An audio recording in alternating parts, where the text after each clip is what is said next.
আসসালামু আলাইকুম, ডক্টর মোহাম্মদ জাহাঙ্গীর কবির বলছি। আশা করি সবাই ভালো আছেন। এই যে আমার পাশে বসে আছে কি নাম বাবা তোমার? আলিফ না? আতিফ, সরি। আতিফ বসে আছে, ওর বয়স হচ্ছে 18 বছর না? তো তুমি কি করছো বাবা? একটু জোরে বলো। এটা সবচেয়ে ভালো লাগলো যে সে 40 দিনে 17 কেজি ওজন কমেছে নাকি? তোমার আগে ওজন কত ছিল? 155। 155 ছিল আর কি, আর আজকে হলো 138।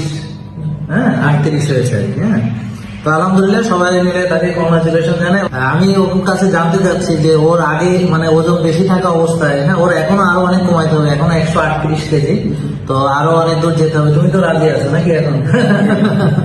তো এখন ওর এই যে ওজনটা কমার যে জার্নি, আগে কি অবস্থা ছিল বাবা? তুমি যদি বলো যে আগে তোমার ওজন যখন আরো বেশি ছিল তখন কি কি অসুবিধা হতো তোমার? তখন মানে আমার হাঁটতে চলতে একটু সমস্যা হতো, তারপরে মানে মানে হাঁটতে পরে একটু শ্বাস এরকম হাঁপানি আসতো না হাঁটলে। এখন কি, এখন তোমার একটু ভালো লাগে আগের চেয়ে? এখন আগে থেকে মানে অনেক নিজেকে অনেক পাতলা পাতলা লাগে আর কি। আচ্ছা, যাক আলহামদুলিল্লাহ।